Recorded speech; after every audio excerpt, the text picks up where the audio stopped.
그러면은 좀 이게 사실 어렵거든요. 그래서 지역적으로 나눠주는 건 사실인데 이렇게 면 단위로 하는 건 사실은 상당히 좀 무리입니다. 그리고 여기서 개분면만 이렇게 해가지고서 앞으로 이제 우리 초등학교 학생들한테 가르치시고 그럴 텐데 그렇게 됐을 경우에 양평군 전체의 역사를 모르고 요 개분면 여기 역사나 문화를 가지고만 한다면은 사실 운문하나 개구리밖에 안 되죠.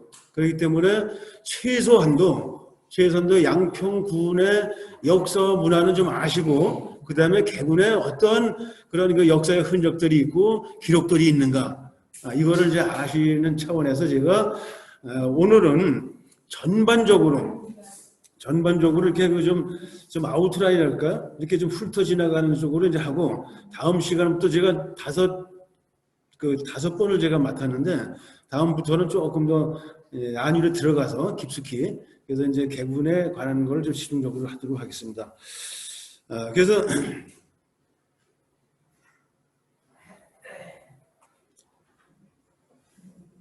이거 뭐지?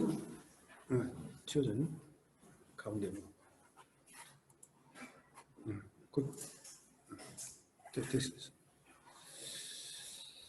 자, 그래서 이제 이 지방, 앞으로 또 마을 만들기 사업이라든지 또 스토리텔링을 하려면은 아주 좀 부분적인 요 동네 하나하나의 어떤 그 전설 같은 거 또 어떤 무슨 역사적인 인물이라든지 이 부분도 좀 아셔야 되기 때문에 그 부분도 좀 이렇게 이야기를 좀 드리겠습니다.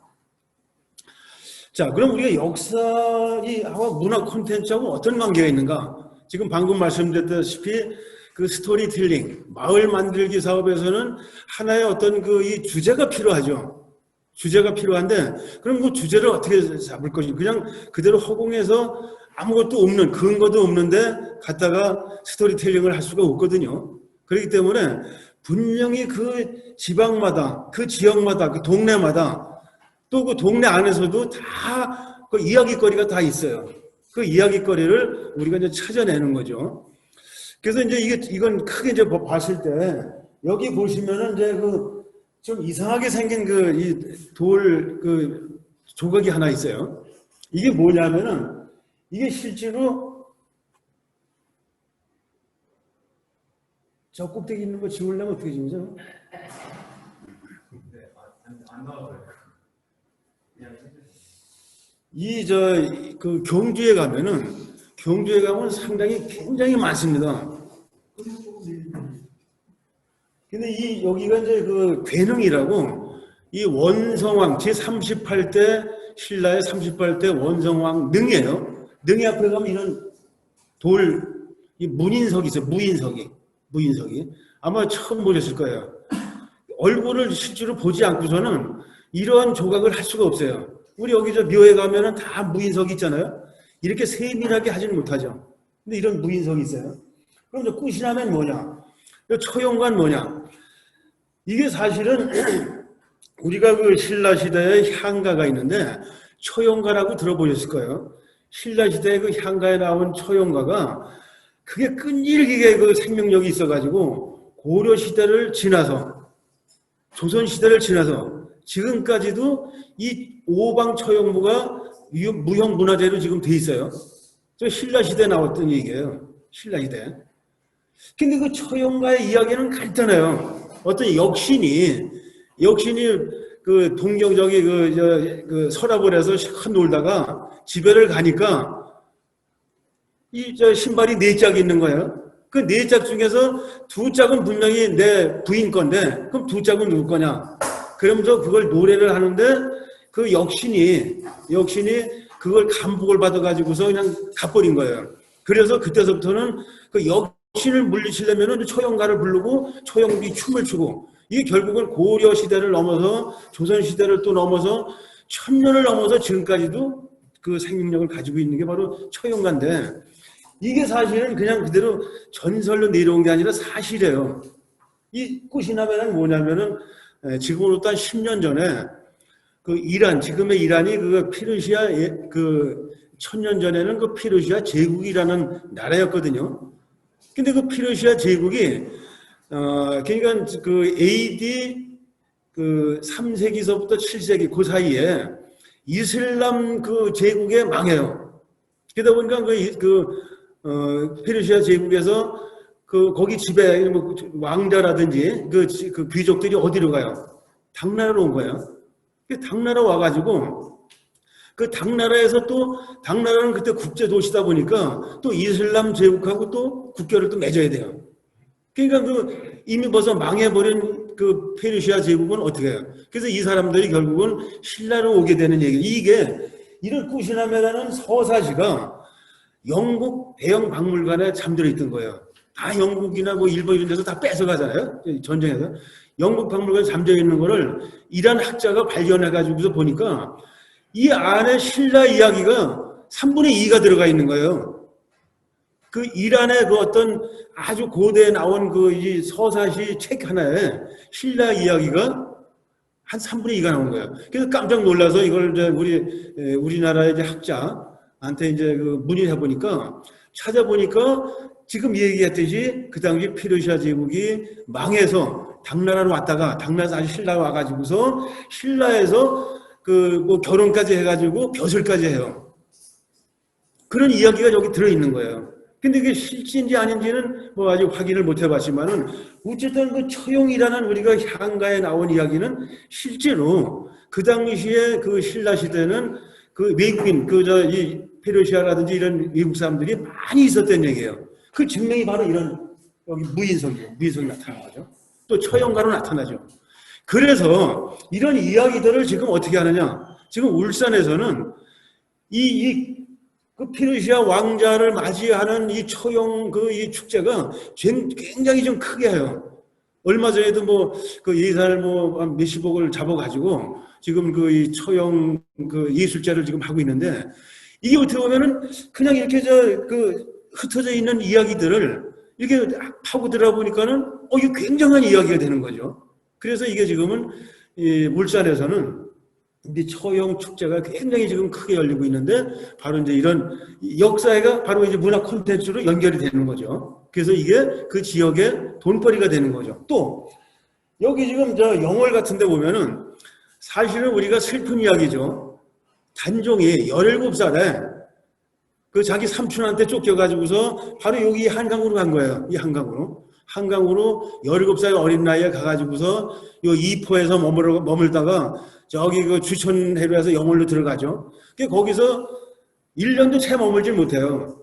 청령포라는 청령포에서 거기서 갇혀 있다가 왕방현 의금부 도사가 와가지고서 사약을 먹고 돌아가시죠. 이게 불과 10개월도 살지 못하는, 그래서 거기서 그냥 그대로 그 당시에는 묘조차도 쓰지 못했어요. 그러니까 거기 버려진 땅이었어요. 단종이라는 왕노릇을 조금 하다가 아주 어린 나이에 거기서 죽었어요. 근데 그런데 이게 지금에 와서는 영월에서는 어떠냐? 영월에서는.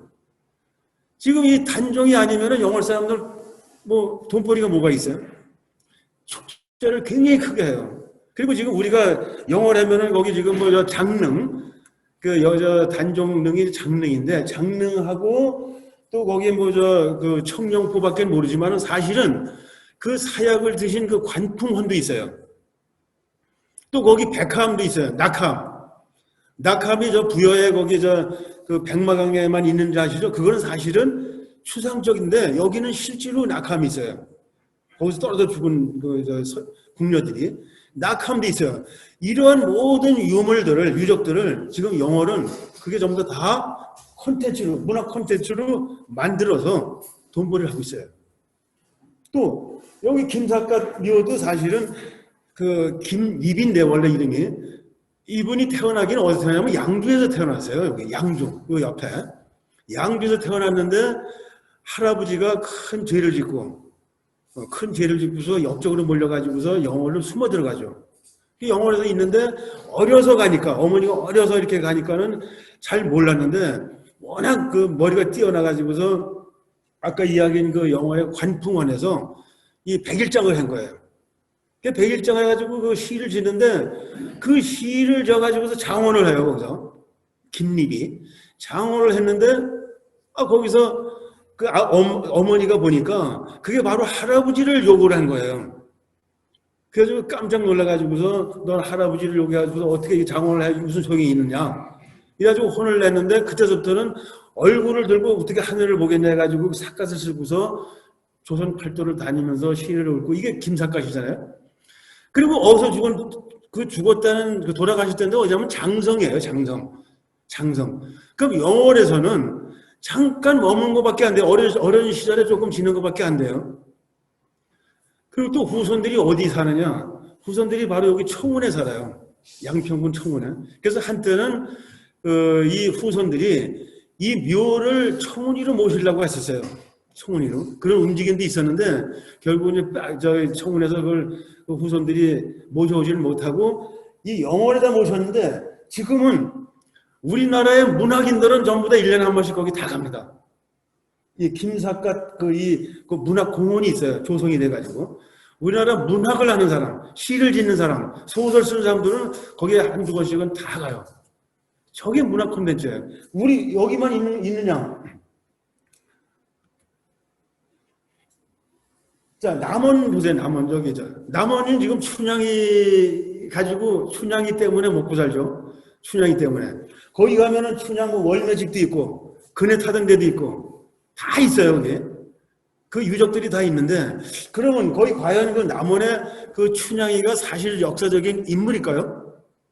역사적인 인물일까요? 다 역사적인 실제 인물이라고 생각을 하시는데 사실은 실제로 역사적인 인물은 아닐 수도 있고 그럴 수도 있습니다.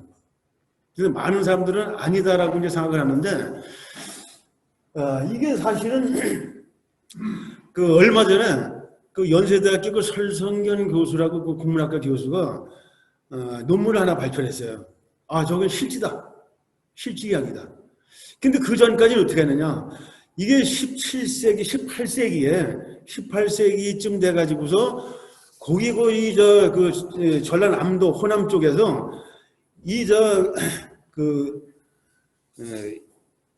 뭐랄까 이거죠? 노래를 이제 부르는 거죠, 노래를. 그 노래가 나온 거예요. 그 노래가 나오는데 그 노래 가지고서 어느 사람이 부르면은 또 여기서 또 그 딴 사람이 또 쫓아서 하고 또 배워가지고 쫓아서 해가지고 이제 이게 어떻게 보면 판소리인데 그 판소리가 적층문학이라 그래요. 그걸 적층문학. 어느 한 사람이 이걸 그 이야기를 하나 이렇게 만들어 가지고서 그냥 이야기만 하면은 재미가 없으니까 거기다 곡을 넣고 조금 이렇게 그 장구를 한번 치고 북을 한번 치고 그다음에 곡을 넣고 노래를 하듯이 이야기를 화자가 이제 하는 거예요. 근데 이 판소리가 처음에는 이게 판소리게 소설이에요. 판소리에서 서로 이야기가 전해지다가 나중에는 처음에는 엉성한 이야기가 나중에는 아주 완벽한 이야기가 됐죠. 그래가지고서 그게 나중에는 책으로 만들어가지고 실제로 이제 이 소설로 이제 변해진 거죠. 그런데 그런 줄만 알고 있었는데 그 설성균 교수가 논문을 쓰는데 그 창녕 성씨 그 족보에서 보니까 그 족보도 아주 굉장히 귀중한 거야. 족보를 보니까 아주 그 성이경이라는 사람, 성이성이라는 사람이 있었는데 성이성이라는 사람이 있는데 성이성이 아버지가 남원 부사로 근무를 했고 또 그 성이성이라는 사람이 또 거기 그 지역엔 암행어사로 또 갔고 그리고 실제로 거기 가서 기생하고 또 로맨스가 있었고 이런 이야기가 이 성이성이의 문집이라든지 거기 전해져 오는 거예요. 그리고 왜 금준미호는 뭐 천일현효 있죠. 암행어사 출기요 해보면서 이 노래한 게 그게 또 거기에 나오고 그래가지고서 이거는 실제로 있는데 어떻게 양반이 그 이야기 거기에 같이 주인공으로 할 수가 있느냐 가지고서 성을 바꿨죠. 이몽룡으로 하고 성춘향이로 이렇게 해서 그래서 이야기가 전해졌다고 그래요. 그럼 어쨌든 그게 실제로 성이하고 그 기생하고의 사랑은 이루어지지도 않고 나중에 암행어사가 되고 가니까는 이미 죽었더라 이런 이야기인데 그 기록에는 그런데 이걸 갖다가 어느 화자가 판소리로 하면서 엉성한 이야기가 나중에는 조금씩 더 이게 보태지면서 나중에는 지금의 그 춘향전처럼 아주 완벽하게. 그러니까 바로 남원에서는 그런 호재를 놓칠 수가 없죠. 거기다가 저는 월매직도 만들고 그네탄 데도 만들고 여러 가지 이런 그 유적을 만들어 가지고 이거는 남원의 이건 춘향은 남원이 고향이다 이렇게 해가지고서 이 남원이라는 그 고을은 춘향이 때문에 어떻게 먹고 사는 거랑 마찬가지예요. 이게 바로 콘텐츠예요. 그게 만약에 여기 있었으면 얼마나 좋을까요? 양평 지역에 개군에 있었으면. 근데 양평도 있어요. 어디 있느냐? 저기 저 밑에 보면 저 소나기 마을 있죠? 소나기 마을. 그거는 그 황순원 그 작가가 딱 그 이 저 소설에서 딱 한 줄, 뭐 누가 이사를 갔다. 그 한 줄, 양평으로 이사를 갔다. 그 한 줄 가지고서 양평 저 서정에다가 만든 거예요. 그만큼 지금 어떻게 보면은 그 역사의 흔적들을 문화 콘텐츠로 연결시키려고 아주 다들 애를 쓰고 있죠. 양평도 저기 보면 저 뭐 같아요? 혹시 저 섬 혹시 아시는 분? 떠드렁산. 떠드렁산이 지금 그 전에 서울서 양평으로 이렇게 진입을 하려면은 길이 글로 갔었어요. 근데 지금은 길이 뻥 뚫려 가지고서 지금은 일부러 거길 가지 않으면 못 가는데 거기 이제 산림조합이 있는데 양평에서 서울로 가자면 왼쪽에 저런 섬이 하나가 있어요. 섬이. 근데 한강에 그 긴 한강에 바위로 된 섬은 저거밖에 없어요. 저기 뭐 제천에 그 단양에 도담산봉이 있는데 나머지는 전부 다 뭐예요? 나머지는 전부 다 모래가 쌓여가지고서 이렇게 된 섬이에요. 퇴적 섬이죠. 근데 저기는 진짜로 이게 아주 기암절벽으로 바위가 돼 있어요. 그런 섬이에요. 그런데 저게 여기 지금 개군하고도 연결되는 인물이 한 분이 있어요. 이괄이라는 사람이 그 인조반정을 일으킬 때 1등 공신이에요. 이괄은 여기 여주 사람이에요. 여주 가면 그 흔적들이 있어요. 여주 사람은 옛날에는 전부 다 모든 교통수단이 이 한강이죠. 한강. 나머지는 길이 없으니까 아주 말 타고도 갈 수 있는데 말은 다 타는 건 아니니까 다 한강으로 서울을 왔다 갔다 하죠. 여주에서 그 이괄의 아버지가 쫙 가다 보니까 뭔가 이게 지금 이제 막 길도 빵빵 뚫렸지만 그 전에 용문산에서 한 줄기가 쫙 내려가지고서 여기서 불쑥 올라와서 바위가 하나 또 있는 거예요. 이야, 여기 기가 뭉쳐있는 데가. 기가. 이괄 부친이 이 풍수에도 좀 일가견이 있는 모양이에요. 여기다가 묘를 쓰면은 앞으로 이게 큰 인물이 나겠다. 그래서 아들들한테 여기다가 묘를 좀 써다오 이거예요. 아들한테. 그러나 아들들이 전부 다 이 아주 반골 기질이 좀 있는 모양이죠. 여기다 쓰되 이 거꾸로 그러니까 쓰되 나는 여기다 이 엎어져서 저 한양 쪽으로 방향을 그렇게 써라. 여기다 쓰되 그렇게 유언을 내리고 죽었어요. 근데 이괄이 거기다가 이제 아버지 묘를 쓰긴 썼는데 어떻게 그 아버지 묘를 그렇게 쓸 수가 있느냐 가지고 똑바로 쓴 거예요. 똑바로. 그러니까 바로 위로 향해 가지고서 이렇게 위로.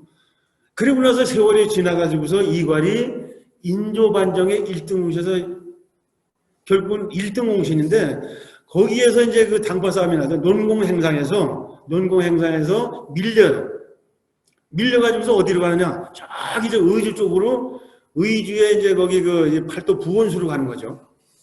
그걸로 이제 어떻게 보면 쫓겨가는 건 맞아요. 여기서 1등 공시면은 큰 벼슬을 해. 명조 판서는 정도는 해야 되는데, 그걸로 쫓겨가지고서 여기서 또 이 사람들이 궁궐에서 이괄이는 이 1등 공신이 아니다.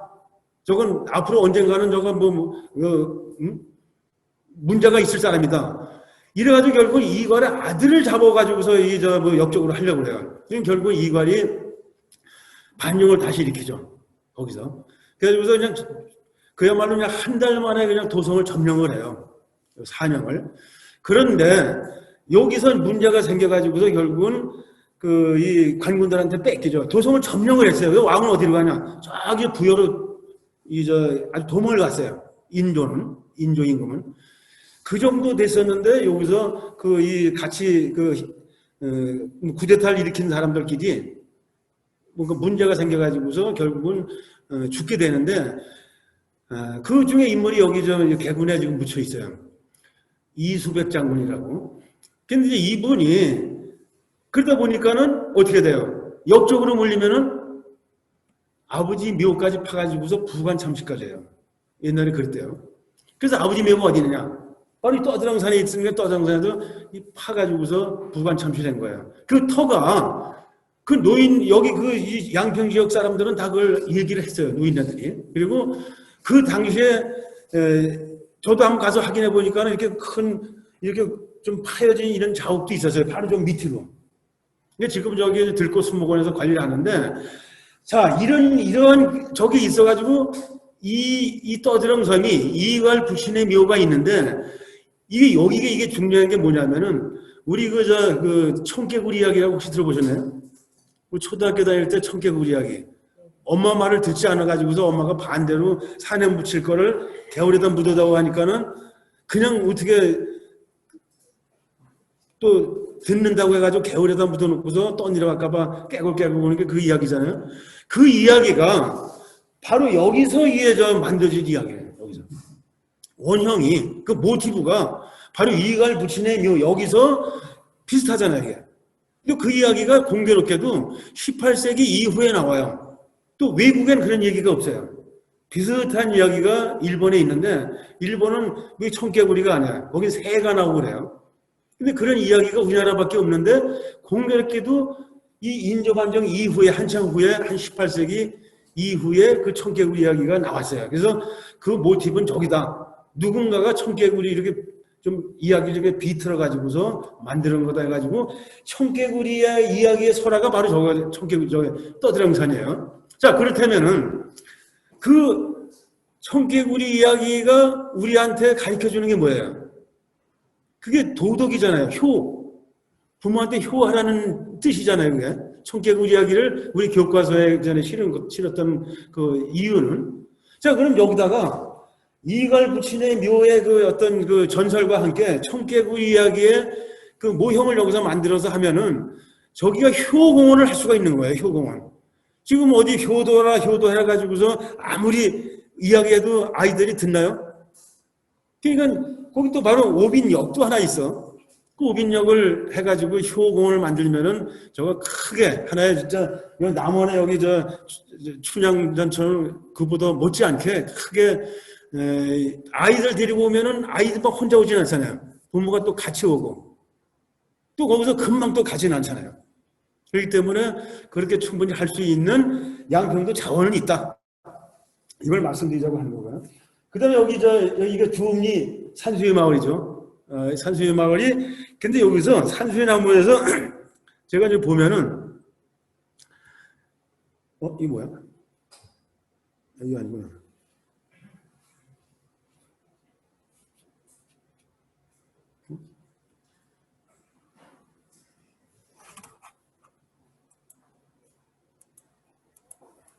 이거야, 됐죠.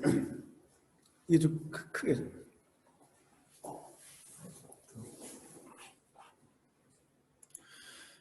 여기 지금도 이 안내도가 있나요? 주문이 가면? 있는 것 같아요. 있죠?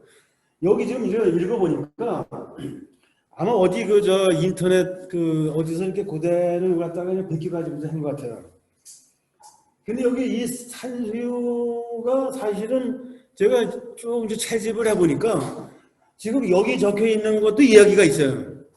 또 하나는 거기에 이제 아주 오래된 입향조가 아주 제일 오래된 입향조가 어느 집안이 어느 문중의 제일 입향조가 어디서 가져와서 심었다는 얘기도 있어요. 여기 윤광신 의원한테도 물어보니까 또 그렇게 이야기도 하고. 근데 여기 적혀 있는 건 뭐냐? 여기 내용은 어느 인터넷에 따가지고서 그대로 쓴 거예요. 그러다 보니까 거기 왜 그 마을의 주읍리 보면은 여기 선앙당고개 이런 거 좀 몇 가지가 적혀 있고, 이 아래에는 추읍산에 대한 이야기예요. 그걸 갖다가 이제 산수유 나무하고 이렇게 연결시켜서 해놨는데, 어떻게 적혀 있느냐면, 세종대왕 능을 쓰는데, 파보니까, 능을 쓰려고 파보니까 물이 나오더라. 그래서 어느 노승이 거기서 보이잖아요. 여주읍에서 여기 추읍산은 다 보여요. 용문산도 다 보여요. 아주 뚜렷하게 보이거든요. 날 밝은 날은. 저기가 물줄기에 여기 연결이 돼 있다. 저기 가서 그 언덕 그 산 밑에 가서 파보면은 여기 물이 끊겨질 거다 해가지고 파보니까 진짜로 물이 끊겼다. 그래가지고서 세조가 기특해가지고서 여기다가 산수유나무를 줬다 이렇게 써 있어요. 한번 읽어보시면 되실 거예요. 그러나 기왕에 이렇게 잘 만들 것 같으면은 진짜 역사적인 좀 고증을 좀 해가지고 제대로 여기다가 했어야 되는데 여기 영릉을 언제 썼느냐 하면은 영릉은 바로 쓴 게 아니에요. 원래 세종대왕 돌아가시고 나서 바로 지금 이 국정원 자리 있는데 거기다가 처음에 썼어요. 처음에. 그러다가 나중에 세조가 자꾸만 꿈에 나타나가지고서 해보니까 물이 나오더라 이거예요. 그래서 세조가 사실은 옮기려고 했어요. 어디로? 그래서 세조가 결국은 옮기지를 못하고 세조 다음에가 예종이라고 딱 1년밖에 못한 왕이 있어요. 세조 다음에. 그 예종이 옮겨요. 거기 있던 내곡동에 있던 묘를 세종대왕 묘를 여기 여주에다가 옮기는데 천릉을 하죠. 천릉을 하게 되는데 그리고 나가지고서 천릉하고 나서 그 이후에 예종을 바로 돌아가요. 그 다음 임금이 누구냐면 성종이에요.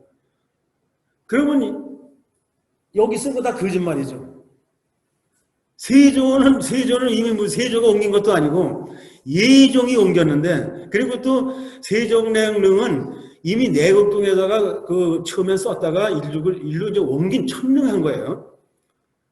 근데 무슨 전혀 안 맞잖아요. 근데 그걸 갖다 연결시키다 보니까 그냥 아무것도 모르는 분은 그냥 이렇게 그래? 야, 이거 세조가 여기다가 산수유나무를 갖다 줬구나. 이거 이렇게 하실 수도 있지만은 누군가가 이걸 역사적인 어떤 인식을 요만큼이나 가지고 있는 사람이 이걸 보게 되면은 아니 이거 무슨 거짓말을 여기다 시켰어. 이렇게 할 수도 있죠, 그죠? 그래서 만약에 곤치려면은 이렇게 고치라 이거죠, 이렇게. 그 종자목은 한 500년 이상 된 그 나무들이에요. 전설에 의하면 이렇게 곤치면 돼요.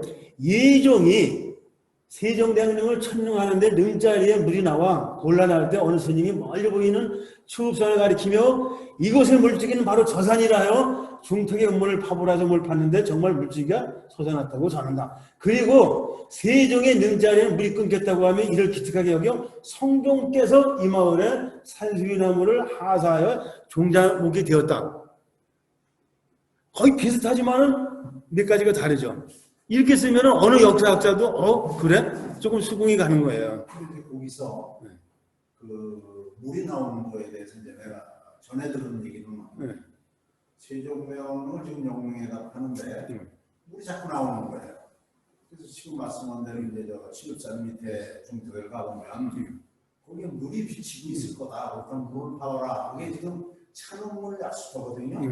그래서 그 천원당 물이 잘 나와요. 지금은 뭐 이제 맥히고 해서 쏠쏠 떠나는데 거기에 물을 파고 나니까 세종대왕 물이 끊겼다. 그래가지고 천원물 약수터에 물이 계속 이제 우리 내리에서 흘러내려가는 그 역사가 이제 내리에는 그렇게 전해지고 있습니다.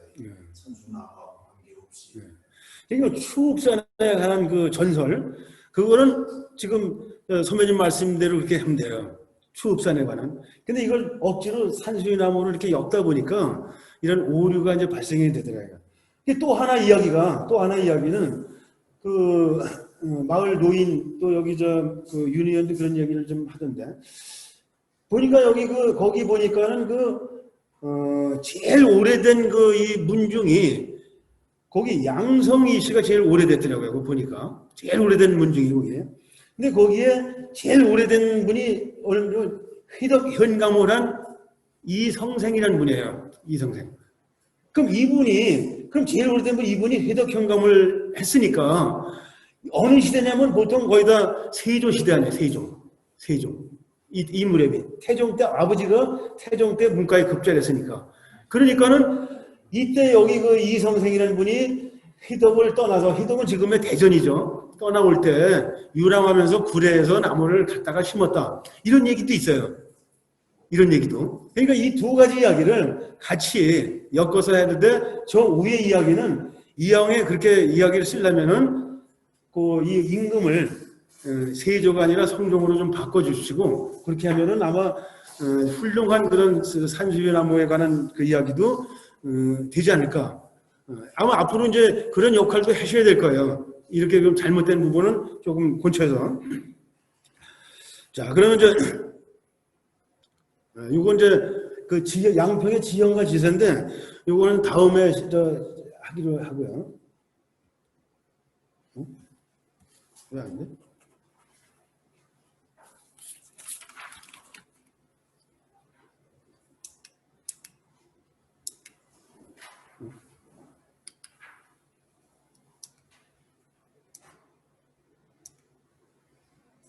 여기 이것도 뭐 다음 시간에 여기 개군이 1963년 1월 달에 여주에서 양평으로 편입된 건 아시죠?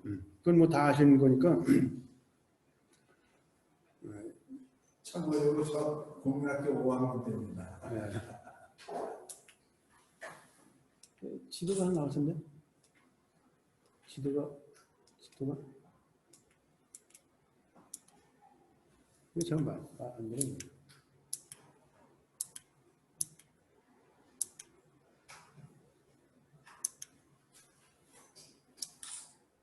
이거 이렇게 말 안 했지?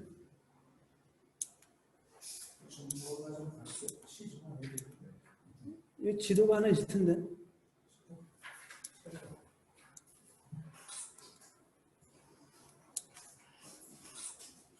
어떻게 된 거야, 이게? 여기서 안 넘어가네?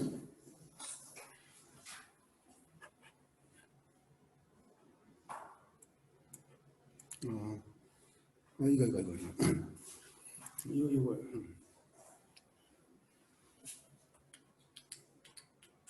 그거. 왜 밑에가 또 안 보여?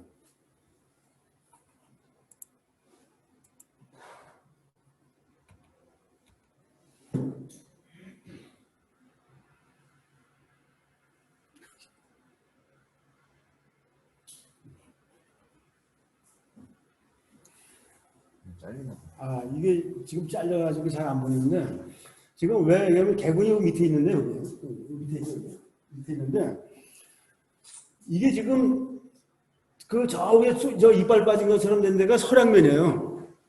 근데 설악면도 원래 양평 땅인데, 가평으로 띄워주고, 저쪽에 또 왼쪽에 또 이빨 빠진 것처럼 있죠. 거기 남종면인데, 그것도 광주로 띄워줬어요. 대신에 이제 개군면이 여주에서 왔는데, 여주는 이빨 빠진 걸 갖다가 채우는 형태가 그렇게 돼요. 거의 이렇게 했는데 저기는 틀어박혀 있는 게 이렇게 빠진 느낌이 들고, 개구는 원래부터 이렇게 양평인데 빠져있던 걸 이렇게 채워진, 이 지도를 보면 그렇게 나오죠. 그러니까 아마 그래서 이 개군이 양평으로 이렇게 편입이 되지 않았나. 그리고 또 사실은 이게 역사적으로 제가 쭉 문헌을 봐도 양평하고의 연관된 이야기들이 굉장히 많아요. 여주보다는 인적 어떤 네트워크도 그렇고. 그래서 그런 거를 일단 그래도 1963년이면은 아마 지금 선배님이 지금 국락교 6학년이시라고 하니까 5학년이시라니까 이거 70이시잖아요, 70. 그러니까 벌써 여기 지금 이 구성원들, 개군의 구성원들은 다 이미 여주보다는 양평의 이제 이 구성원이라고 볼 수가 있죠. 그때 당시에는 개군이 양평으로 붙게 된 이유 중에 하나가 양평구는 읍인데도 여주도 읍이고 양평을 가려면 12km, 30km밖에 안 돼 개군서. 근데 여주를 가려면 4, 7, 28, 그럼 한 30km로 가야 된다. 몇십리를. 그렇죠, 멀죠. 거리상은 멀어서. 행정 편의상 양평에 나갔다 오시잖아요.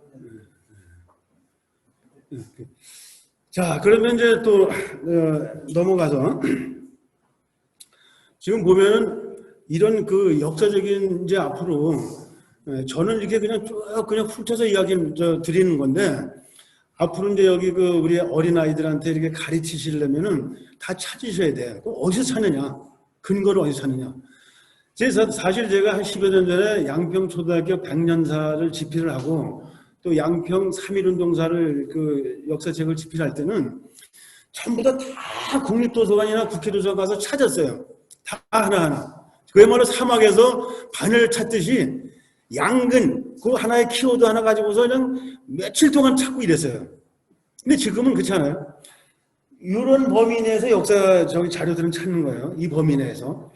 근데 지금은 다 데이터베이스가 돼 있어요. 거의 다. 자, 정사라고 할 수 있는 거는 삼국사기, 고려사, 고려사전록, 조선왕조실록 여기만 가서 뒤져도 어느 정도 찾을 수가 있어요. 그 다음에 야사라고 할 수 있는 거. 여기서 이제 그 삼국 유사도 야사죠. 근데 반개수록이라고 있어요. 여기 반개수록. 그 유형원이라는 실학자인데 이분이 잠시 한 몇 년 동안 여기 양동에서 좀 살았어요. 양동에. 그러니까 여기도 아마 개군도 틀림없이 많이 다녔을 거예요. 근데 그 유형원이 반개수록에 보면은 오빈역의 이야기가 나옵니다. 오빈이 옛날부터 여기 있었어요, 여기. 그러니까 지금의 기차역이 아니라 역말이죠, 역말. 여기 오니까 어떤 개가 노인이 불이 났는데 그 강에 쫓아가서 강에 가서 물을 적셔가지고서 노인 불난 걸 꺼줬다. 그래서 노인을 구했다. 그런 이야기가 반개수록에 들어가 있어요. 그래서 지금 오빈역에 보면은 그 이야기와 동시에 로마는 모형을 하나 만들어놓고 역 앞에 만들어놨어요. 근데 지금 제가 그래서 이게 뭐냐고 이렇게 너무 초라하게 이게 뭐 이렇게 이야기만 해주지 말고 제대로 이런 걸 한번 꾸며보셔라고 이렇게 한번 얘기를 한 적이 있는데 이게 이런 저기 야사나 이런 데다 보면은 그런 이야기들이 어딘가는 있어요. 어딘가에는 있기 때문에 그 이야기들을 여러분도 한번 찾아서 저는 이게 다 말씀을 드릴 수 없으니까 이런 데서 찾아서 그 이야기를 찾아서 어떤 이 스토리텔링을 해보시면 되는 거예요. 또 여기 보면 밑에 보면 그 열하일기 같은 경우 박지원의 허생전 같은 경우가 다 저기 들어가 있는 거예요. 허생전. 또 여기 하재일기는 이 지규식이라는 사람이 원래 양평 사람이에요. 지금 그 남종면인데 지금 광주로 이전됐지만은 그 남종면 사람인데 양평도 와서 활동을 많이 해요. 근데 이 사람이 뭘 했냐면은 남종면에 거기 가면은 옛날에 도자기를 고 가지고서 궁중에다가 납품시키는 그런 관청이 하나가 있었는데 거기서 일하던 사람이에요. 이거를 만드는 사람이 아니라 그 그릇을 만들어 가지고서 궁중에다가 납품도 시키고 팔기도 한 중간에 유통업자인데 이 사람이 일기를 1880년서부터 1900년까지 20년 동안에 일기 썼어요. 하재일기라고. 근데 지금 어느 가치가 있느냐? 지금 서울특별시에서 그 하재일기를 구경을 해가지고, 그러니까 그 당시에는 한자가 많으니까 이 번역을 해가지고서 책을 냈는데 서울특별시에서 지금 여기에서 논문 박사학위가 지금 한 10명 정도가 나왔어요. 그 당시에 구한말 때 뭐 어디 그 풍습이라든지 뭐 어디 그 생활 그 양식이라든지 모든 걸 하면 다 하재일기에 의하면 이렇게 했다. 하재일기에 하면 이렇다 이렇다. 어마어마한 거기 그 내용이 들어가 있는 거예요. 그냥 그야말로 뭐 별 그렇게 대수롭지 않은 사람이 구한말 때 그 일기 하나가 굉장히 규정하게 된 거예요. 그리고 여기 보면은 그 비문도 광개토 대왕 비문이 어마어마한 중요한 역사 자료가 된 거잖아요. 또 신도비. 이 신도비나 불량비 같은 경우 여기 산하사 가면 있어요. 산하사 가면은 두 가지가 다 있는데 산하사 가면은 보호대사가 이제 산하사에 이제 그 중건을 하신 분인데 보호대사는 그 고려 국민왕 때 그 왕사를 하신 분이에요. 이 산하사에 계시던 분이. 근데 이 그 고려 말이니까 바로 조선으로 넘어가잖아요.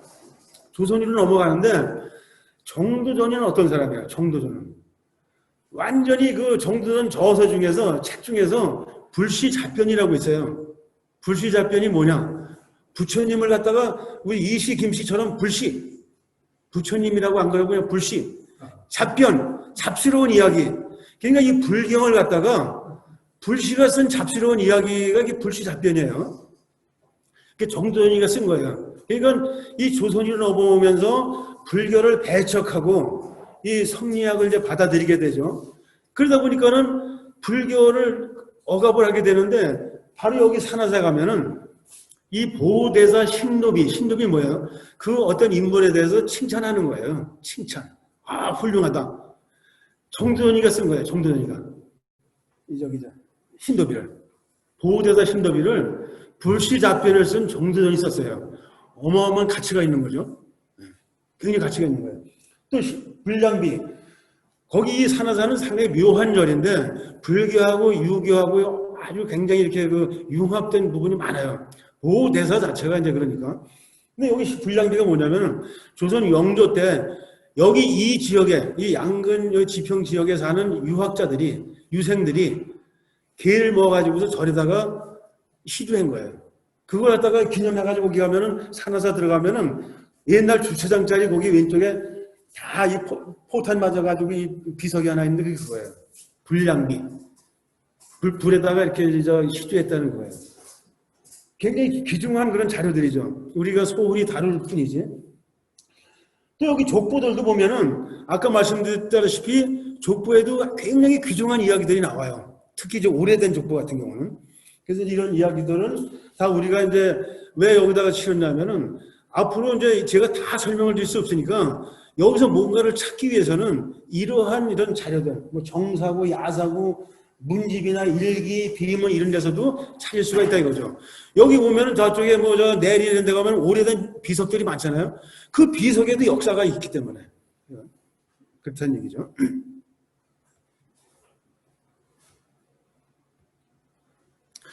자, 그럼 양평의 이제 인물은 어떤 인물이냐?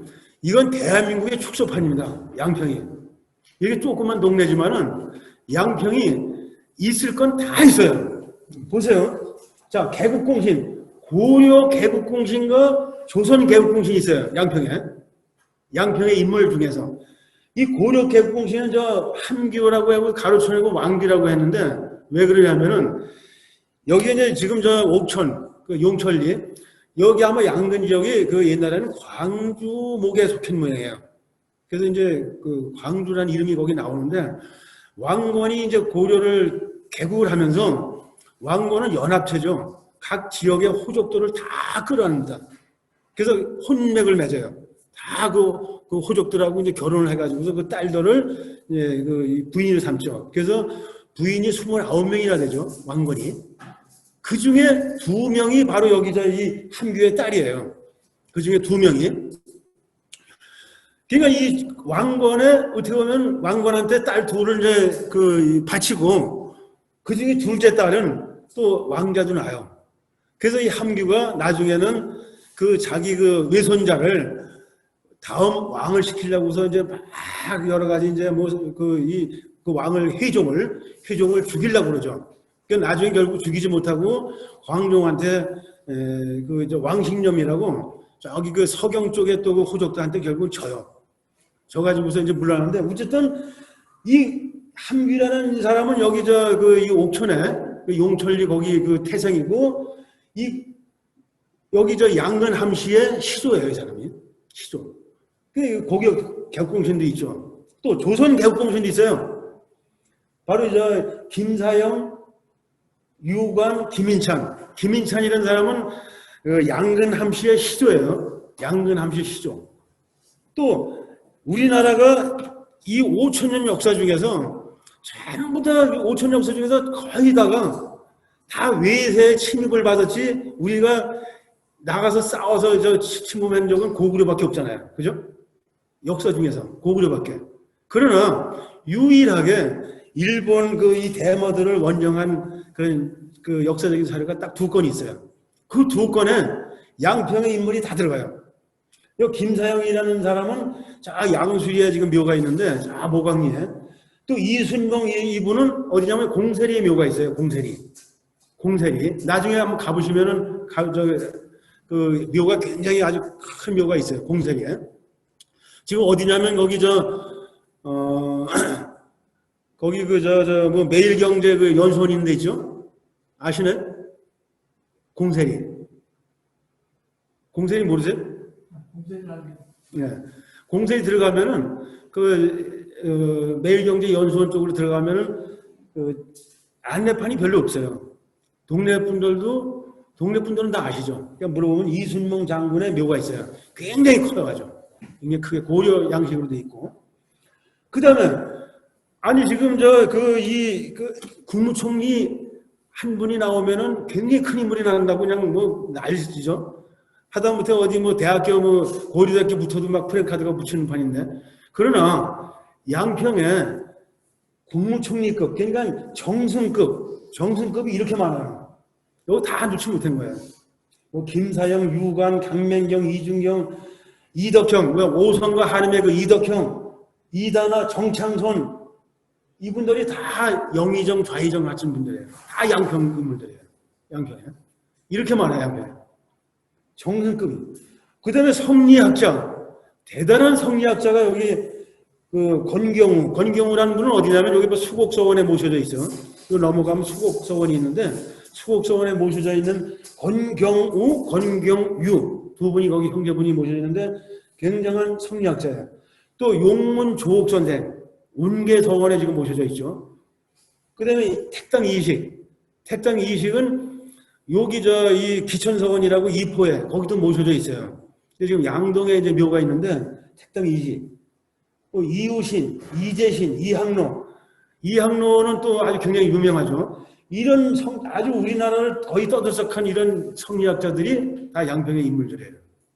또 양명학, 요즘에 김용옥 선생이 양명학에 대해서 이제 강의를 많이 하던데, 양평의 진짜 최고의 최명길이가 이제 그 양명학자인데, 사실은 최명길. 왜 인조가 이제 삼전도에서 이 청나라에서 무릎을 꿇죠. 여기에 최명길이는 이제 이걸 화해하자는 파, 또 김상원이는 아니다, 싸우자 이런 파가 이제 서로 나눠서 남한산성의 이야기 나오는데, 그분들보다 여기 남원경이라는 사람은 한참 전 사람이에요. 이 지평 현감도 하고 현감 끝나고 나서 딴 데 가서 살지 않고 그냥 양평에서 머물면서 여기서 나중에는 이 임진왜란 때 의병 활동도 해요. 실제로. 남은경 같은 사람. 그 다음에 실학자. 우리나라의 천주교의 어떻게 보면 원조가 여기 양평이라고 볼 수가 있어요. 권철신, 권일신 저 형제들이 어떻게 보면은 지금 이 천주교의 그 원조라고 할 수 있는 분들의 스승이에요. 정약용 그 형제들의 스승, 정조대왕의 스승. 이게 권철신이에요, 이분이. 양평분이죠. 오리지널 양평분이고, 지금 이 유적들이 어디냐면은 오빈리 쪽에 있죠, 오빈리 쪽에. 그 다음에 실학. 이 유득공, 이희경 이런 분들도, 유득공도 양근 군수를 해요. 여기서 군수도 하는데, 이분이 쓴 그 발해고라든지, 뭐 경도 잡지라든지 이런 거는, 그 발해고 같은 경우는 우리나라 역사가 사실은 발해를 우리나라 역사로 편입한 분이 바로 이분이에요. 발해 아시잖아요, 발해. 그러니까 그 전까지는 이 발해는 우리 역사가 아니다. 이건 그냥 만주 중국의 역사다 이렇게 했는데, 이유득공이 발해고라는 책을 써가지고서 우리나라 역사로 만든 분이에요. 굉장한 실력자죠. 또 이희경, 이분도 원래 뿌리는 여기 주음리인데, 이분이 이제 연암 박지원의 그 제자면서도 이 청라, 이 북경을 여러 차례 가가지고서 설수위사라는 책을 쓰는데, 그게 요즘에 뜨고 있어요. 설수위사라는 책이. 이런 분들. 그 다음에 의병은 진짜 이건 말할 것도 없어요, 의병은 뭐 여기 다 나열을 못 하는데, 뭐 대표적인 뭐 김백선 장군이라든지 또 이 최대현, 여운형 선생 이런 분들이 의병 독립운동 하신 분들이 아주 기라성 같은 분들이 이렇게 양평에 있다. 그리고 여기 보면 지도가 하나 있죠, 지도. 여기 지도. 이게 누가 이거 지도를 만들었냐?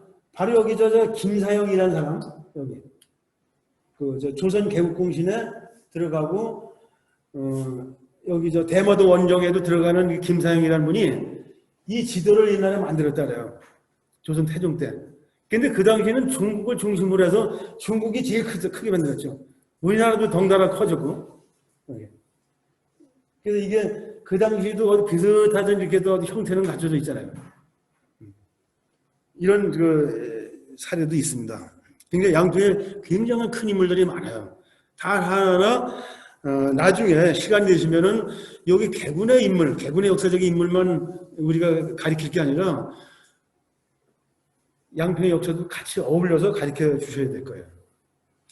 자, 그럼 또 한번 이렇게 쭉 한번 훑어보죠. 쭉 이게 보시면은 이 자옥이라는 물이 있어요. 자옥. 잠깐 쉬자고? 잠깐? 예, 그래, 잠깐 쉬자고.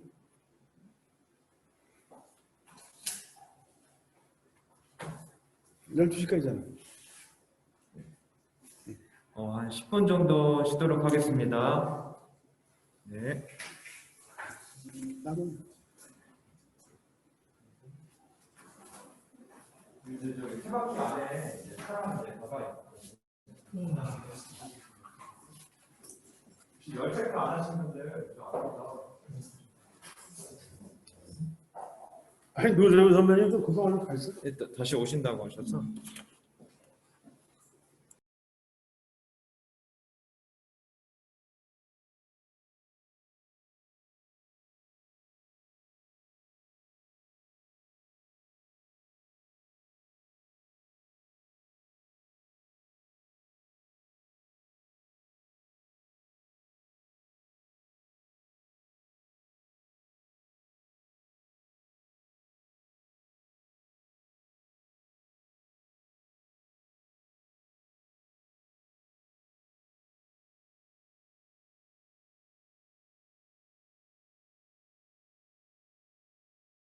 설명을 드리자면은 우리나라에서 역사적인 그런 사료, 삼국사기나 삼국유사나 이런 그 아주 오래된 그런 그 역사 책에 기록되어 있는 그런 어디 그 지역의 무슨 군수라든지 뭐 도지사라든지 지금으로 말하면은 그 임명한 사례가 거의 없어요. 특히 삼국시대는 거의 없어요. 없는데 신라시대에 유일하게 양근 군수로 임명한 기록이 있어요. 삼국사기에. 그게 바로 자옥이에요. 자옥하니까 무슨 그 노래 뭐 자오가 이래 같죠.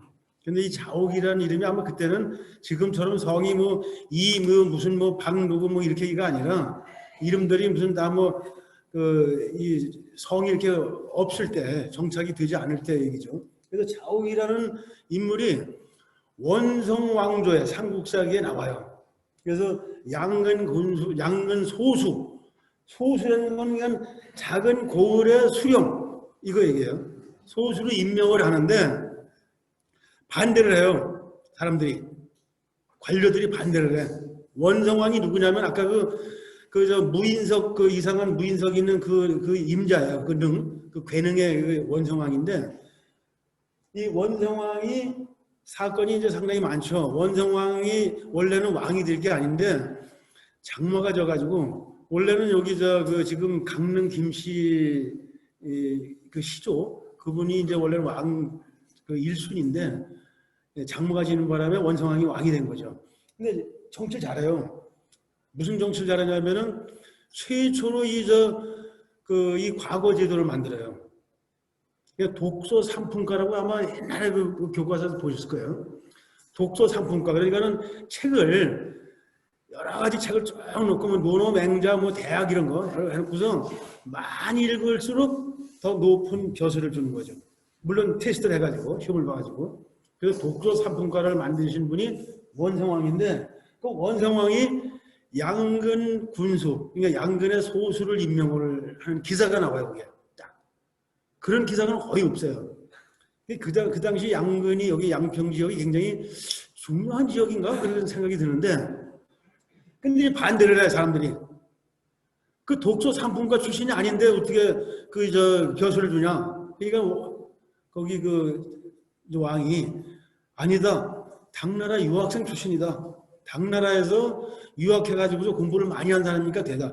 그러니까 여기 최초로 양평 군수를 한 사람이 당나라 유학생 출신이에요. 고은 최치원 선생보다 90년이 빨라요. 이분이. 연대가 90년이. 자옥이라는 분이. 아마 그 당시에서 여기 이 고을을 잘 다스리지 않았는가. 그래서 여기 저 신라의 그 귀족 그 무덤이 여기 어디야? 여기 지평 그 골프장인데 있죠. 거기 어디서 그 발굴이 돼가지고서 뭐 한 적이 있었어요. 그 당시 왜 그 신라의 그 고분이 또 귀족 무덤이 있을까?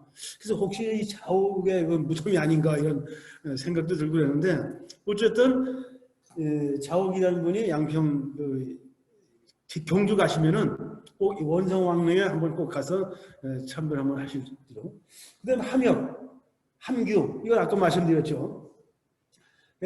강릉 함씨도 원래는 양근 함씨에서 파생된 거예요. 그러니까 함씨는 모든 대한민국 함씨는 여기가 고향이라고 보면 되죠. 옥천이. 보우대사 이분이 또 뭐냐? 고려 이 마지막 공민왕 때에 이 왕살하신 분인데 물론 신돈하고 이제 파워게임이 있었죠. 신돈하고 파워게임이 있었는데 이분이 특징이 뭐냐? 원융사상이라고. 원융사상 있죠. 원융사상. 이게 뭐냐면은 그 당시에 고려는 불교 국가잖아요. 불교 국가다 보니까 이 나중에는 처음에는 순수하게 이 불교의 이념을 그 정치 이념으로 해서 이제 불교 국가라고 하는데 나중에 이게 부패가 되다 보니까 이게 그냥 막 또 이게 분파가 돼요. 그러니까 선종과 교종으로 나눠지고 또 그 교종 중에서 또 분파가 되고 근데 이게 막 분파가 되고 나중에는 이 스님이 되다 보면은 모든 뭐 부역을 다 면제해주고 땅을 주고 노비를 주고 막 이러다 보니까 왕자들도 그냥 막 이 스님 되는 분들이 많아요. 의천 대각국사 같은 왕자들이.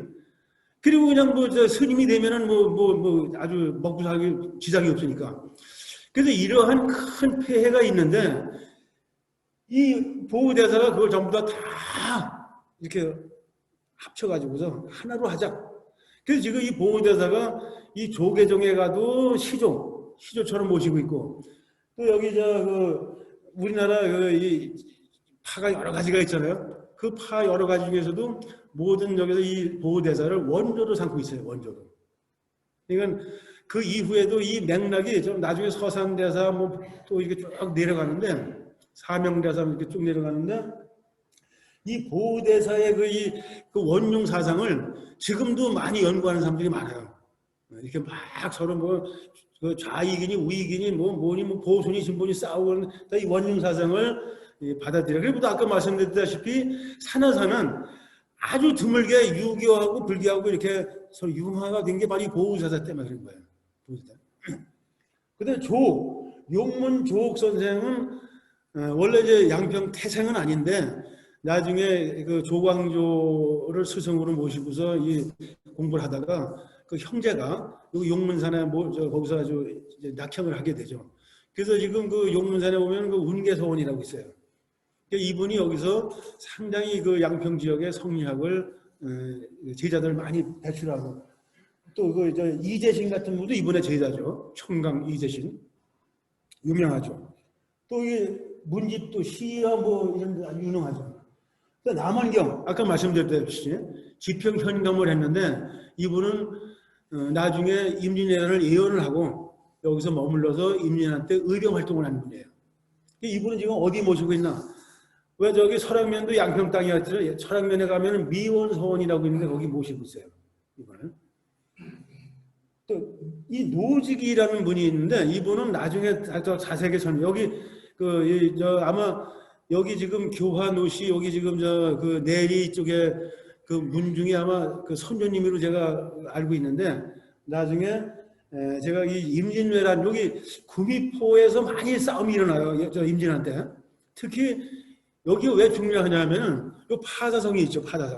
파사성 올라가 보시면은 굉장히 넓게 보입니다. 저기 여주서부터 저기 양평까지 다 보여요. 또 저기 양수리 가면 용진 거기 그 부용산성이 있는데 거기도 마찬가지. 그러니까 이게 그런 데는 그 요새는 그런 이유가 다 있는 거예요. 요새를 만들 만한 이유. 그러니까 서로 교육을 하면서 그 적 같은 적을 어떻게 하면 효율적으로 물리치느냐, 방어하느냐 이런 얘기들이 그 왕조실록에 선조실록에 이분 이야기가 많이 나와요. 노직 이분 병조판서를 하셨고 나중에 이분에 대해서는 뭐 개군의 또 인물이니까 또 자세하게 설명을 드릴게요. 근데 이식 택당 이식은 이분도 조선 중기 때 양평으로 와요. 양평에서 낙형을 하신 분인데 양평에 이제 오셔가지고서 처음에는 아마 이포에서 조금 한 몇 년 살다가 이제 양동으로 이제 들어가게 되는데 이분이 거기다 태풍당이라고 이제 딱 지어놓고서 자기 이제 제자들을 주로 이제 자기 후손들이 많겠죠. 가리키는데 조선 중기 때 와가지고 여기서 그 가리키는데 이분 그 이 후손들 제자들이 삼정승 10판서가 나옵니다. 이건 어마어마한 거예요. 조선 중기쯤 온 사람이 그 후손에서 그 제자들이 정승급이 3분이 나오고 판서가 10분 이상이 나온다는 건 어마어마한 거야. 교육자죠. 그리고 이 홍길동 있죠, 홍길동. 홍길동이 우리 그 허균이 썼다고 알고 있는데 그런 어느 기록에도 없어요. 허균이 썼다는 홍길동이라는 그 이 소설을 허균이 썼다는 기록은 아무데도 없어요. 어디에 있느냐? 택당집. 이식 선생이 쓴 택당집에 거기에 있어요. 아, 이 홍길동은 허균이 썼다 이렇게. 그거 가지고 우리가 홍길동은 허균이 썼다고 우리가 인정을 하는 거예요. 또 이분이 어떤 분이냐? 그 두보라고 왜 중국에 아주 대단히 유명한 두보 시인이죠. 두보. 그 이태백과도 보면서 두보. 그 두보 당시에 지금 말하면 어마어마한 논문을 쓰신 분이에요. 그 두보 시를 다 모아가지고서 하나하나 다 해석한 분이에요. 이분이. 굉장하죠. 연구해볼 가치가 있는 분이에요. 또 이분 후손들이 또 의병 활동한 분들이 많아요. 권철신. 아까 말씀드렸죠. 우리나라 천주교의 아주 어떻게 보면 뭐 원조라고 여기 처음에 들어왔을 때, 근데 원래 이분은 성리학자예요. 근데 성리학자인데 이 워낙 이제 이 학문을 좋아하다 보니까 양명학까지 또 파고 들어가요. 그 양명학을 하다 보니까 그 당시 또 주변에 여기다 이분이 남인계통인데 남인 계열이죠. 우리 정약용도 다 남인 계열이죠. 여기 아마 이쪽에는 남인 계열이 많은 것 같아요. 보니까 이 서학도 이게 좀 쓸만하거든. 이 서학이 뭐냐면 천주교예요. 천주교. 천주교까지도 파고 들어가요. 그러니까 이 사유의 폭이 굉장히 아주 자유롭고 크다고 볼 수가 있는 거죠. 이 권일신. 이분은 양평에서 태어나서 쭉 양평에서 머물던 분이에요. 종조대학의 스승. 또 유득공. 양면 군수를 했는데 이분이 실학자인데 발해고라는 그 책을 썼다는 거. 발해고. 이 발해고가 없으면은 우리나라 역사가 지금 하나의 기형화가 되는 거죠. 굉장히. 이항로. 이 화서 이항로 선생은 조선 후기에 성리학에서는 대가예요. 굉장히 대가라. 이분이 그 위정척사 때문에 이제 반맛이 갈려요. 좋아하는 분도 있고 싫어하는 분도 있고. 왜냐? 위정척사가 위정은 성리학을 지키자. 척사는 이 서학, 이 천주교를 배척하자. 이건데 이 어떻게 보면은 이제 이 나쁘게 평가를 해서 이게 그 대원군의 세국 정책을 이것 때문에 됐다. 대원군이. 그래서 우리가 서양 문물을 늦게 받아들였다. 이게 이제 이 위정척사 사상 때문에 그렇게 이제 받아들이는데, 근데 공교롭게도 위정척사가 나중에는 이분 제자들이 의병 활동과 모든 독립운동한 사람들은 다 이 계열이에요. 여기 이분 유적이 어디냐면 서종면 노문리에 있는데, 노문리 가면은 여기 박물관이 있어요. 기념관이. 기념관 오면은 지도가 하나 있어요. 들어가자마자 딱 오른쪽에 지도가 하나 있는데, 그 지도가 뭐냐? 이분 계열, 그걸 연원록이라고 그래요. 그걸. 이분의 제자의 또 제자, 또 새끼 제자 가지고서 이분의 직접 영향을 받은 첫 번째 제자, 두 번째 제자, 세 번째 제자 이렇게 해가지고 하면 우리나라에 김구구 무슨 독립운동 한 사람 치고 의병 활동 한 사람 치고 이분의 제자 아닌 사람이 없어요. 350명이 여기 다 들어가 있어요. 여기. 한번 가보세요. 거기. 또 양원수. 제가 이 역사 이 연구회를 지금 제가 이제 지도를 해가면서 제일 보람된 게 뭐냐면은 우리 역사 연구회 그 우리 저 회원들 데리고 강화도를 한번 갔어요. 강화도. 인천 강화도를 갔는데 거기 가니까 양원수가 양평 사람도 몰라요. 양원수 잘 모르시잖아요. 양평 여기 누군지. 근데 저분이야말로 오리지널 양평에서 태어나서 양평에서 훈련해서 무과 급제해가지고서 무덤도 양평에 있고 이런 분이에요. 여기 저 광탄에 가면 그 양씨 그 집성촌 여기요. 그런데 양평 사람을 모르는데 강화도 가면은 이순신 장군 동상은 없어도 양원수 장군 동상이 있고 이 양원수 장군 노래가 있고 양원수 장군 사당이 2개나 있고 이 문화해수사들이 그냥 양원수 장군 그냥 앵무새처럼 양원수 장군을 이야기하고 그걸 들으니까 같이 간 사람들이 그냥 양평에서 왔다니까 양원수 장군 고향에서 왔다고 하면서 그냥 막 환영을 해주고 이러는 거예요. 왜 그러냐? 왜 양원수가 그 강화도 가면 그러냐? 강화도가 한때 우리가 왜 신미양요, 병인양요 들어보셨나요? 병인양요라고 들어보셨을 거예요. 병인양요. 왜 프랑스 함대가 쳐들어와 가지고서 이 강화도를 점령한 사건이 있어요. 왜냐하면 이제 그 대원군이 천주교 그 신부들을 막 다 잡아 죽이니까 몇천 명을 막 죽이니까는 그 중에 신부 셋이 여기 저 천진 중국 천진으로 도망을 가요. 그때 로즈라는 나폴레옹 그 시세에서 그 로즈라고 아주 제독 굉장히 그 대단한 그 제독이 있었는데 그 제독이 이 극동 함대 사령관이에요. 이 사람한테 가서 일러 그 신부가 그 거기서 함대를 3개 끌고 와가지고서 여기서 뭐 강화도 이거 우리나라 이 대포는요 불을 여기다 붙여가지고 심기에 불을 붙여서 이게 다 타면은 그래서 뽕 가면 한 50m 가는데 이건 그냥 쏘면 그냥 100m 200m 가는 거예요. 총도 우리 거기다가 붙여가지고 해서 평 가면 이렇게 하는데 이거는 그냥 그대로 그냥 뭐 이 화력이 우리나라 50배, 100배를 센 이런 걸 가지고서 하는데 당해내겠어요? 못 당하죠. 순식간에 그냥 강화도 점령하고서 이 양화진까지 오는 거예요. 양화진까지. 서울까지. 다 도망가, 그냥. 이럴 때 이 양원수가 여기에 이제 이 사령관이 되죠. 지금 좀 메가도처럼 촬영이 돼가지고서 거기 상륙을 해요. 강화도를. 그리고 거기 다 그 유적이 있어. 가장 금날 포수자를 데리고서 상륙을 해가지고서 거기 삼량든이라고 지금 전등사 거기 있다가 이 저 루즈 제독의 그 군사들을 프랑스 군대들을 유인해가지고 섬멸을 해요. 그냥 그때까지는 화력이 뭐 그냥 완전히 여기 조선은 이거는 그냥 뭐 이건 그야말로 미개지형 이렇게 생각했었는데 깜짝 놀라고 도망을 가요. 로즈 프랑스 군대들이. 그래서 저 강화도에서는 양원수 말고는 사람들 역사적인 인물을 치질 않아. 이 정도예요. 이런 사람이 있어요. 이중하. 이 간도가 사실 역사 보면 간도가 굉장히 중요한 역인데 이 만주 쪽에 이걸 우리 영토다 해가지고 끝까지 우긴 사람이에요. 이 묘가 어디냐? 양평 태생이고 묘도 여기 저 창대리 여기 거기 뭐지 가롤사라고 있죠. 가롤사. 그 가롤사 바로 위에 있어요. 묘가. 이중하. 여운형 선생은 사실 말할 것도 없어요. 여운형 선생은 우리나라 3.1운동 이 3.1운동을 모든 걸 기획한 분이에요.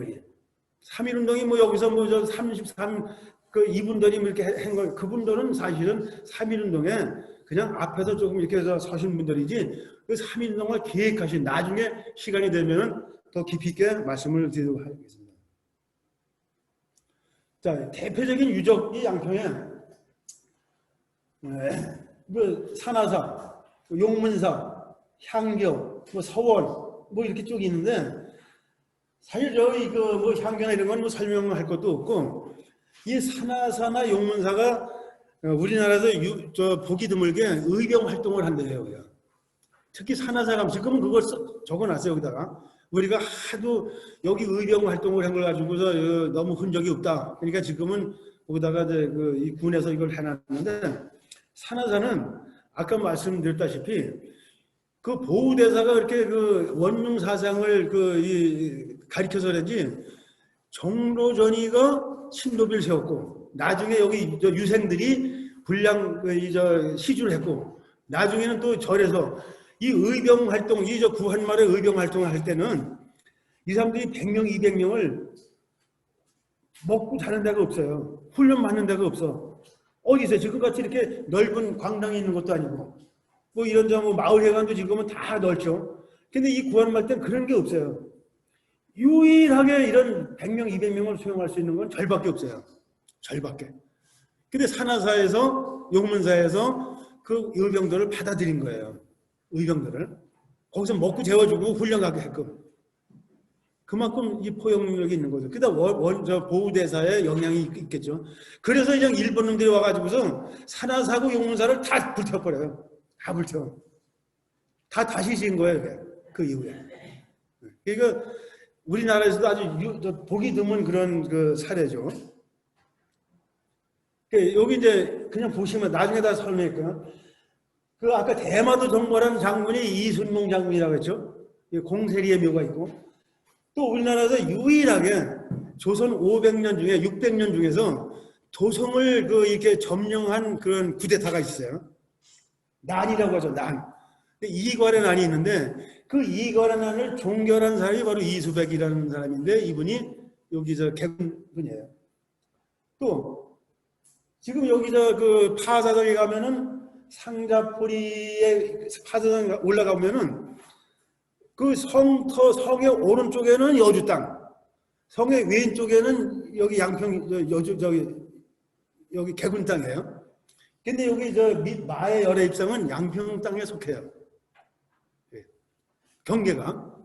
근데 여기도 상당히 이제 그 나중에 깊이 있게 설명을 드리는데 이 파사라는 이 파사 저걸 뜻으로 하면 파라는 거는 저기 저 할머니 파자고 그 사라는 건 저 춤추다라는 뜻인데 이 파사를 저런 저 글자 가지고서 이 뜻을 하려면 안 돼요. 도저히 저게 뜻이 알 수가 없어. 그리고 신라시대에 뭐 파사왕이 여기다가 이 저 성을 쌓았다는데 천만에 파사왕하고는 관계가 없어. 그 파사라는 말을 내가 문헌에서 다 뒤져보니까 파사라는 말은 페르시아 얘기예요. 페르시아를 파사라고 썼어요. 기록을 이렇게 했어요. 페르시아를. 왜 불란서를 갖다가 우리가 쓰면은 프랑스를 비슷하게 해서 불란서 이렇게 한자로 쓰죠? 그 똑같은 거예요. 페르시아를 파사 쓴 거예요. 그러니까 이것도 여기 그 파사 성도 어떻게 페르시아하고 연관이 될까? 이걸 한번 연구할 가치가 있는 거죠. 나중에 여기는 개군에 속하니까 좀 더 깊이 있게 하겠습니다. 자, 이제 그 교육으로 들어가서 이 다음 장에 이제 여기 이 교육도 이제 나중에 더 깊이 있게 들어가는데 양평이 원래 우리나라에는 조선 후기까지 다 서당이죠.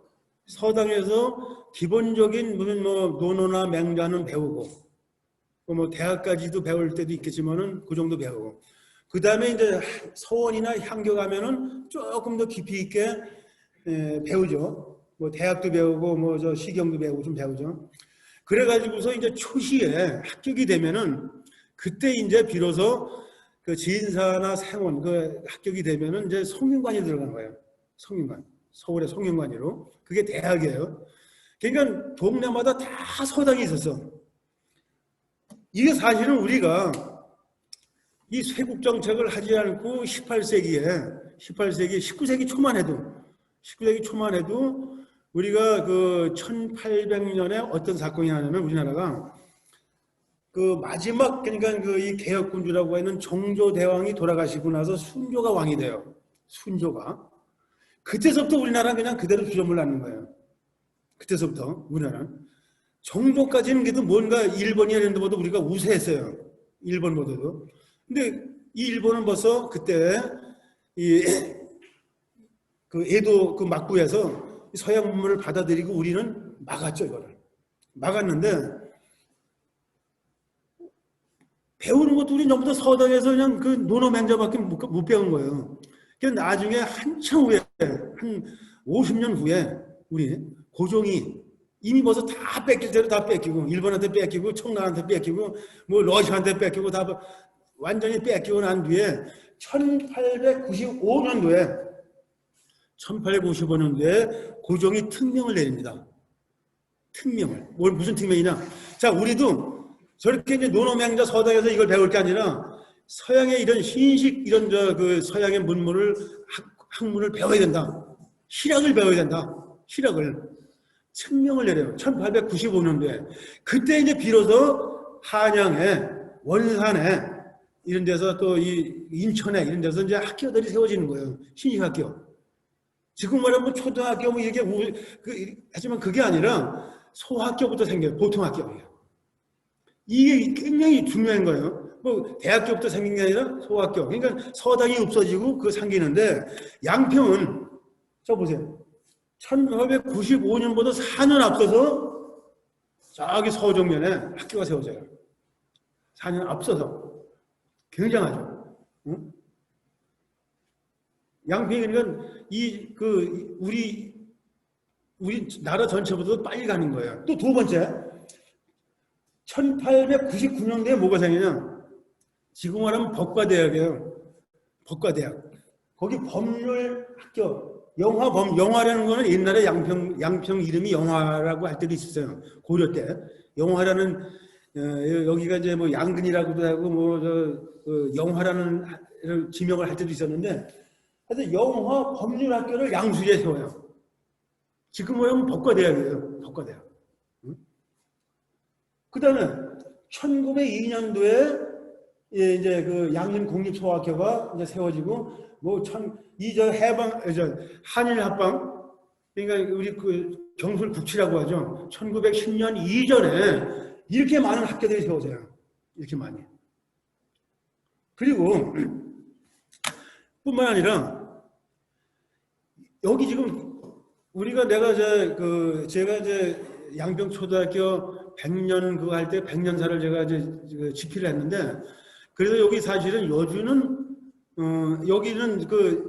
여주에 그 당시엔 속했기 때문에 여기 자료를 제가 찾지 못했어요. 근데 이 강의를 이제 맡고 나서 쭉 찾아보니까 뭐가 나오냐.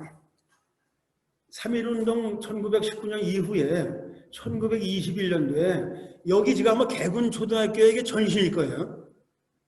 여기에 학교가 세워져요. 그때 동아일보에게 나와 동아일보. 1921년 7월 22일자 동아일보에 한번 볼까요?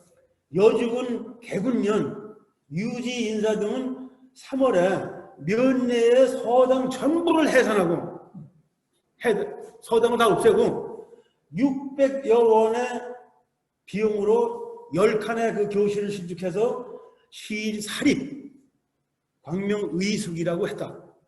아마 이 개군초등학교 전이냐 이게. 개군초등학교도 이렇게 내년이면 여기가 100주년이 되는 거예요. 교사 2분을 초빙했는데 원필이 조기선이다. 그리고 이 학생 수는 90명이다. 굉장히 많은 거예요. 90명.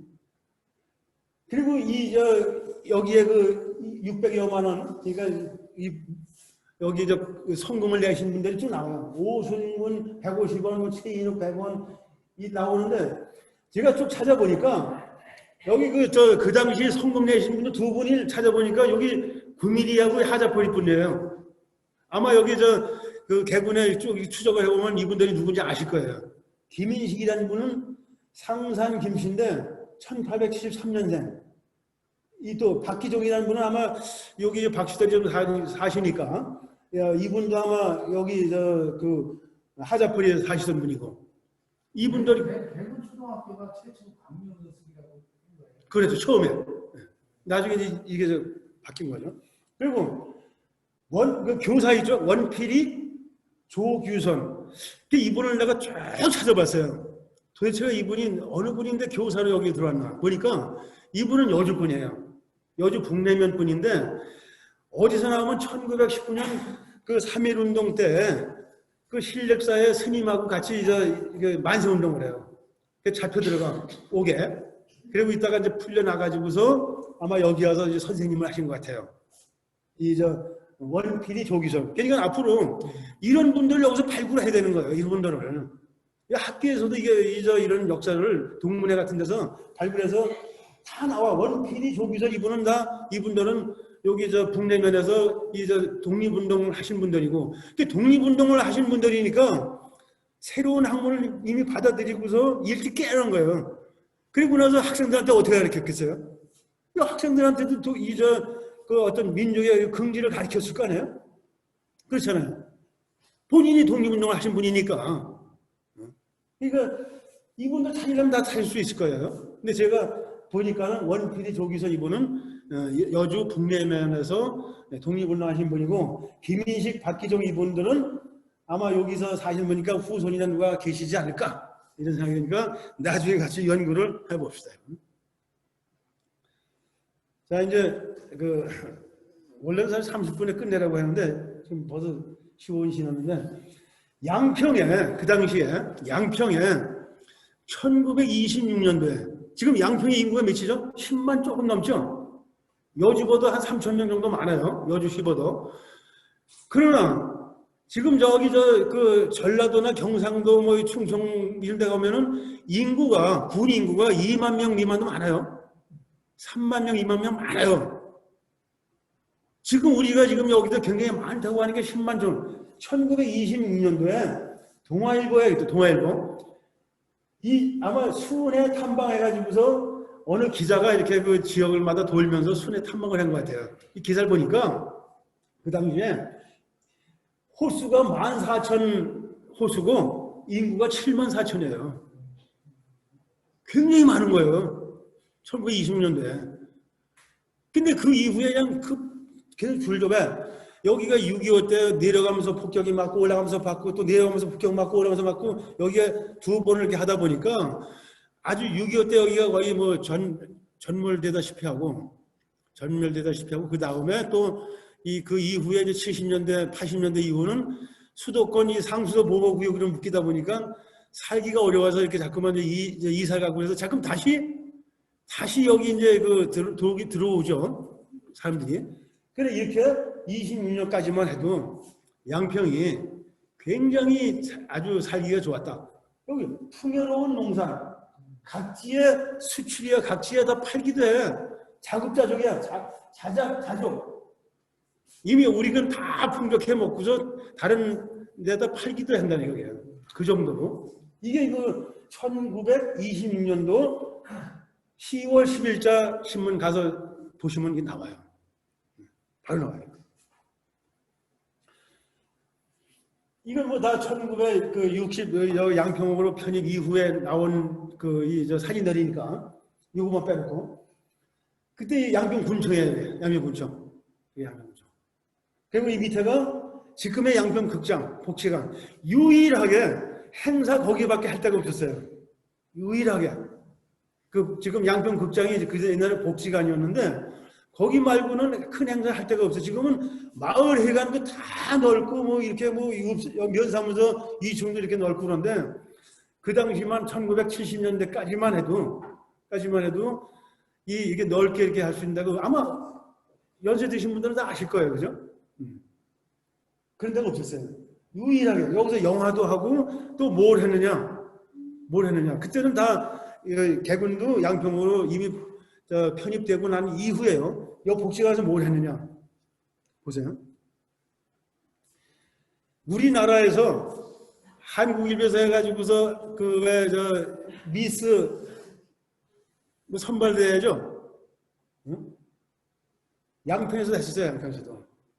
아마 대한민국에서 이렇게 군단에서 한 적이 없을 거예요.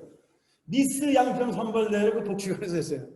지금 이분들이 많이 살아있어요. 여기 저렇게 그냥 아주 멋진 다리를 이렇게 내놓고서 하신 미인들이 지금 70이 다 조금 넘으신 분들인데 이분들 다 지금 살아있어요. 두 번이나 했어요. 두 번. 복지관에서. 아마 개군에서도 참여를 했을 거예요. 그때는 양평으로 편입된 이후니까 누군가가 있을 거예요. 미스 양평 선발대회도 여기서 양평에서 했다. 굉장히 재미난 거 아니에요? 이런 것들 찾아야 돼요. 이런 자료들을 찾아서 우리가 이제 하면 되죠. 그리고 72년도에는 아주 큰 양 맞아서 여기 신내 이것도 그냥 완전 강처럼 이렇게 쫙 쳐문해서 그냥 돼지, 소 다 떠내려갔었죠. 여기 신내 개울만 해도. 그리고 나중에 설명드리겠지만은 여기 신내 있죠, 신내. 신내 아세요? 여기 저 해장국 있고 거기가 1800년도에 5일장이 있었는데 5일장. 5일장. 그게 기록에 나와요. 5일장. 그러니까 그 신내라는 데가 상당히 거기가 좀 이게 재밌는 동네예요. 신내라는 데가. 한 번도 사람 발길이 끊기지가 않는 동네예요. 거기에 대명콘도 이런 호텔이 쓰려고 우리가 생각이나 했어요. 예상도 못했잖아요. 생겼어요.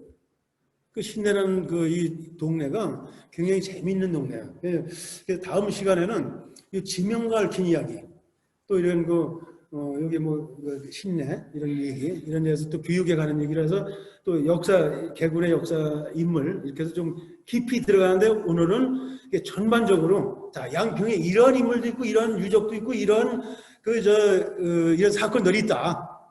그러니까 나중에 이제 그 학생들한테 가르치실 때 개군만 가지고서 이렇게 가르치실 때 아니라 그렇게 문무라는 개구리밖에 안 되니까 좀 양평과 더불어서 같이 겸해서 해서 이렇게 하면은 어차피 저 양평이니까 아마 뭘로 몰라도 제가 알기라도 그 전에 저 70년대까지만 하더라도 여주 사람들 서울 가려면 일로 갔어요. 다 일로 갔어. 거기 어디로 갈 데가 있어. 그 전에는 강으로 다녔겠죠. 강으로 다녔는데 강이 이제 도로가 뚫리고 나서는 버스 타고 다 일로 해가지고서 마장동 시외버스 걸로 다 갔어요. 지금은 여주 사람들이 일로 오는 사람들은 여기 이포나 대신면 사람들밖에 없겠죠. 그러면 그전에는 여주 시내 사람들도 다 일로 해가지고 서울 가고 그랬어요. 그전에는. 그러니까 뭐 신내가 굉장히 그런 의미에서 좀 재미있는 동네가 아닌가. 다음 시간에 그걸 하기로 오늘 한테 좀 질문 있으면 하세요. 여기 인터넷은 질문 안 하시나?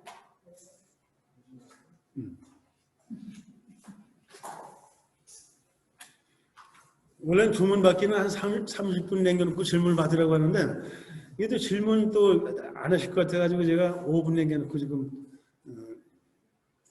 양평에 보면은 지금 말씀하신 신내도 그렇지만 제가 보기에는요 광탄, 광탄. 그러니 복수 네.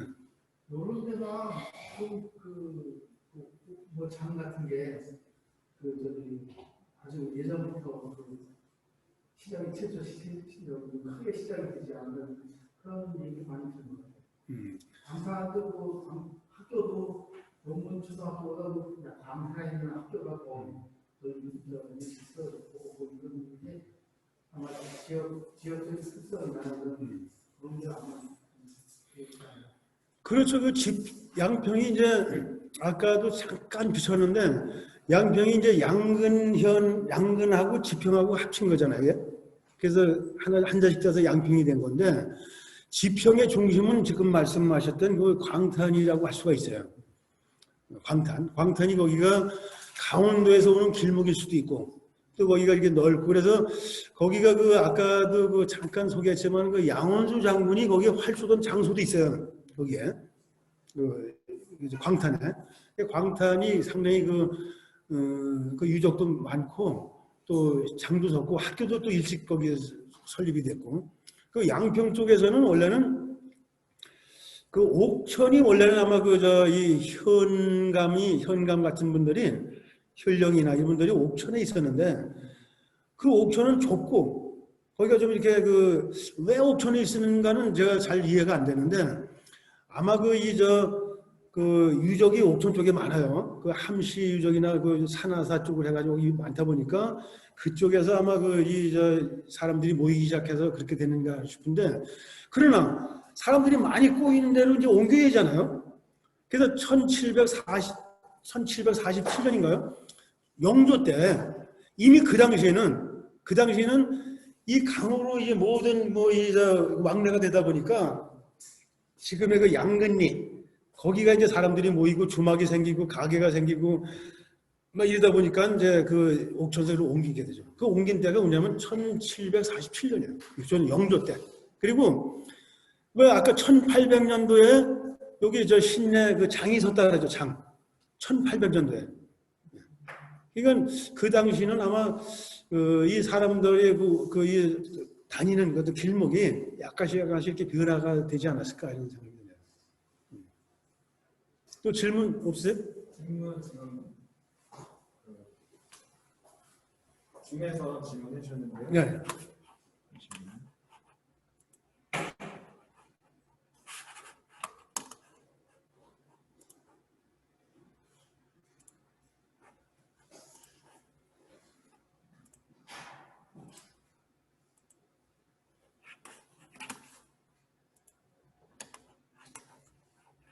여기 보시면 예. 소나기 마을 행사들이 현재 양평군에서 하고 있나요? 박선희님이 소나기 마을. 행사들이 현재 양평군에서 하고 있나요? 네, 지금 그 하고 있습니다. 어디냐면 저 서정면 그 순흥리라고 그 소나기 마을을 거기다가 만들었죠. 그게 이제 그 황순원의 그 소설에서 딱 한 글자 누가 양평으로 이사를 갔다. 뭐 그거 한 줄 가지고서 그 경희대학교하고 그 황순원 그 문학 그 그룹하고 해서 뭐 여러 가지 장소를 물색을 하다가 처음에는 아마 양평 여기도 뭐 어디로 갈 용문리로 갈지 어디로 갈지 뭐 이렇게 하다가 결국 이제 서정면 순흥리에다가 자리를 잡아가지고 거기다가 이제 소나기 마을을 만들었어요. 그래서 그 소설 속에 있는 그 풍경과 비슷하게 이렇게 만들어가지고 거기서 매년 행사를 하고 있는데 그 황순원 문학상이라든지 거기서 또 뭐 백일장도 하고 행사를 매년 하고 있어요. 또 궁금한 거 없으시나요?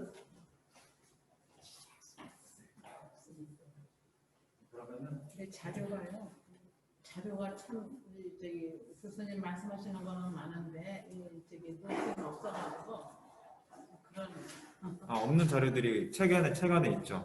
네 그게 많아서 네.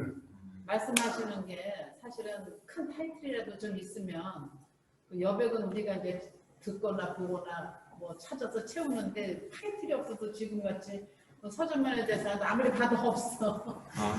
좀 개괄적으로 얘기를 해주셨어요, 선생님이. 네. 조금 그 소개를 좀 해주신 것 같아요. 거기는 이렇게 좀 풀어서 쓴 게 좀 있고 네. 저는 이게 좀 강의하기 편하게 이 PDF 필름으로 이렇게 그 만들어 가지고 샀기 때문에 아마 교재하고 약간 다를 거예요.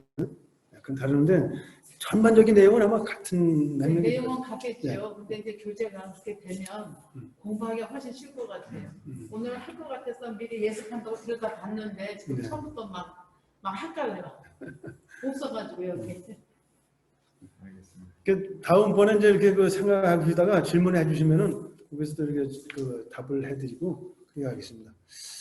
그러면은 더 있네?